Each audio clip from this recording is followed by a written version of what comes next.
Hello friends, कैसे हैं आप लोग। आशा करता हूं कि आप लोग स्वस्थ होंगे, मस्त होंगे और अपने कार्य में व्यस्त होंगे। आज मैं हाजिर हूं आप लोगों के समक्ष एक बार पुनः एक नई कहानी लेकर। और आज की कहानी का शीर्षक है सच्ची जीत। तो शुरू करते हैं आज की कहानी। एक गांव में एक किसान रहता था। उसका नाम था शेर सिंह। शेर सिंह शेर जैसा भयंकर और अभिमानी था। वो थोड़ी सी बात पर बिगड़ कर लड़ाई कर लेता था। गांव के लोगों से सीधे मुंह बात नहीं करता था। न तो किसी के घर जाता और न रास्ते में मिलने पर किसी को प्रणाम करता था। गांव के किसान भी उसे अहंकारी समझकर उससे नहीं बोलते थे। उसी गांव में एक दयाराम नाम का किसान आकर बस गया। वो बहुत सीधा और भला आदमी था। सबसे नम्रता से बोलता था, सबकी कुछ न कुछ सहायता किया करता था। सभी किसान उसका आदर करते थे और अपने कामों में उसे सलाह लिया करते थे। गांव के किसानों ने दयाराम से कहा, भाई दयाराम, तुम कभी शेर सिंह के घर मत जाना, उससे दूर ही रहना, वो बहुत झगड़ालू है। दयाराम ने हंसकर कहा, शेर सिंह ने मुझसे झगड़ा किया तो मैं उसे मार ही डालूंगा। दूसरे किसान भी हंस पड़े। वो जानते थे कि दयाराम बहुत दयालु है। वो किसी को मारने की तो दूर किसी को गाली तक नहीं दे सकता। लेकिन यह बात किसी ने शेर सिंह को कह दी। शेर सिंह क्रोध से लाल हो गया और उसी दिन से दयाराम से झगड़ने की चेष्टा करने लगा। उसने दयाराम को खेत में अपने बैल छोड़ दिए। बैल बहुत सा खेत चर गए, किंतु दयाराम ने उन्हें चुपचाप खेत से हाँक दिया। शेर सिंह ने दयाराम के खेत में जाने वाली पानी की नाली तोड़ दी। पानी बहने लगा। दयाराम ने आकर चुपचाप नाली बांध दी।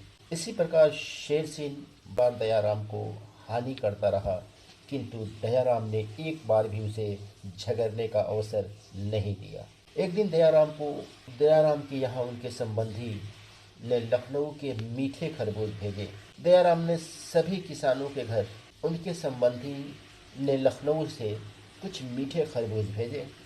दयाराम ने सभी किसानों के घर एक एक खरबूज भेज दिया, लेकिन शेर सिंह ने उसका खरबूज यह कहकर लौटा दिया कि मैं भिखमंगा नहीं हूँ, मैं दूसरों का दान नहीं लेता। बरसात आई।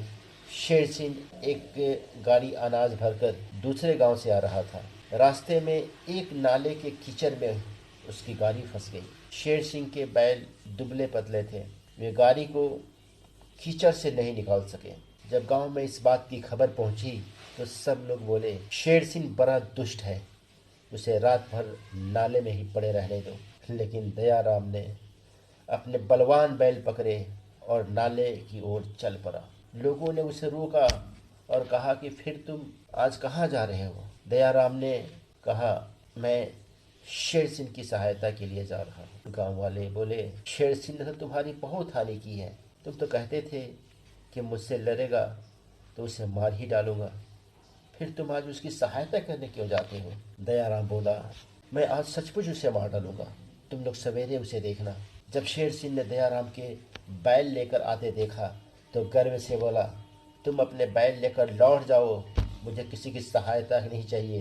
दयाराम ने कहा, तुम्हारे मन में आवे तो गाली दो, मन में आवे तो मुझे मारो, पर इस समय तुम संकट में हो, तुम्हारी गाड़ी फंसी है और रात होने वाली है। मैं तुम्हारी बात इस समय नहीं मान सकता। दयाराम ने शेर सिंह के बैलों को खोलकर अपनी बैलगाड़ी में जोड़ दिया। उसके बलवान बैलों ने गाड़ी को खींचकर नाले से बाहर कर दिया। शेर सिंह गाड़ी लेकर घर आया। उसका दुष्ट स्वभाव उसी दिन से बदल गया। वह कहता था, दयाराम ने अपने उपकार के द्वारा मुझे मार ही दिया, अब मैं वो अहंकारी शेर सिंह कहाँ रहा। अब वह सबसे नम्रता और प्रेम का व्यवहार करने लगा। तो इस कहानी से हमें क्या शिक्षा मिलती है कि बुराई को भलाई से जीतना ही सच्ची जीत है। दयाराम ने सच्ची जीत पाई। तो आशा करता हूँ कि ये कहानी आप लोगों को पसंद आई होगी और हम लोगों को भी अपना अहंकार छोड़कर बुराई के बदले भलाई से पेश आकर इस समाज में पनप रहे बुराइयों को रोकने का प्रयास करना चाहिए। Thank you so much.